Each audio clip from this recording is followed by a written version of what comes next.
হরে কৃষ্ণ। সবাই তো ভালো আছেন? নিতাই গৌর হরিবল। দেখুন, এই যে কথাগুলো, আজকে ভগবানের বাণীগুলো সপ্তর্ষি গীতায় ভগবান বলেছেন।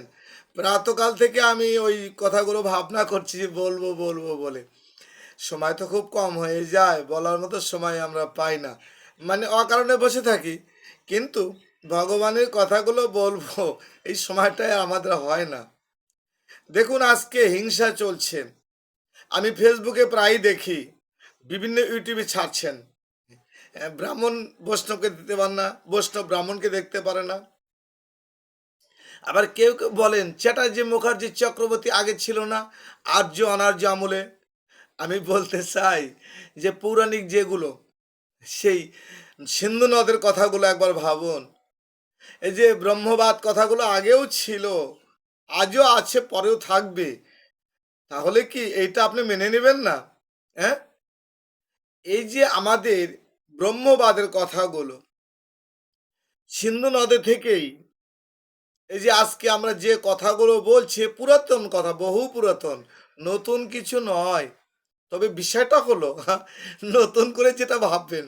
যেমন ধরুন স্বরবর্ণ আর ব্যঞ্জন বর্ণ, আপনি লক্ষ্য করে দেখবেন স্বরবর্ণ ব্যঞ্জন বর্ণে যে বর্ণগুলো আছে, একটা বর্ণ থেকে বহু ধ্বনি প্রকাশ পেয়ে থাকে। যেমন ধরুন একটি বর্ণ প নেন, প্রণাম করব আমি ভগবান মাতা পিতাকে, প্রণাম করব আমি গুরুজনদের অভয় চরণে, আমি প্রার্থনা করেছি ভগবানকে পাওয়ার জন্য, আমি প্রিয়জনকে আপন ভেবেই তো বেঁচে আছি, তাই না? প্রদীপ জ্বালিয়েছি, পূর্ণতা অর্জন করছি, হ্যাঁ প্রাপ্য, তাই না? এই যে একটি প থেকে কতগুলো ধ্বনি শব্দ প্রকাশ পেয়ে গেল। তাহলে ভাবুন, ঠিক প্রতিটা বর্ণের সঙ্গে বহু প্রকার ধ্বনি যুক্ত করা আছে। যদি আপনি জানতে পারেন, তাহলে আপনি স্থান কাল পাত্রে যেখানে যা প্রয়োজন সেটা প্রয়োগ করতে পারবেন। কিন্তু আপনার যদি বর্ণ সম্বন্ধে জ্ঞান অবগত না থাকে, তাহলে আপনাকে সারাদিন বলেও কোনো ফল হবে না। কারণ যারা ব্যাকরণের মধ্য ভাবনা করে না, তাদের জীবনটা পুরোটাই অকারণ বললেই চলে।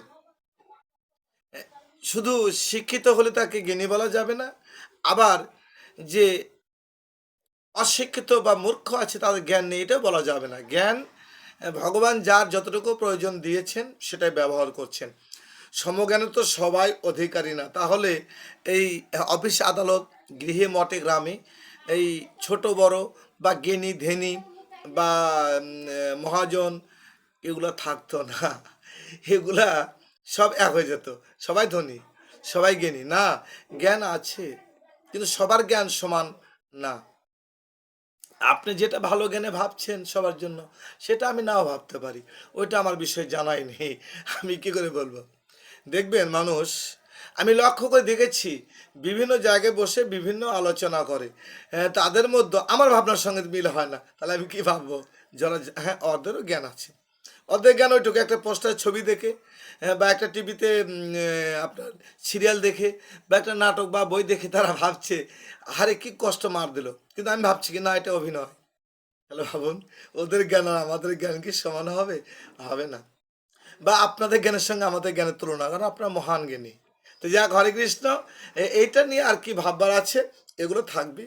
হ্যাঁ, কারণ কারণ দেখেছেন তো যে ঋতুর সঙ্গে ফলের পরিবর্তন, তাই না?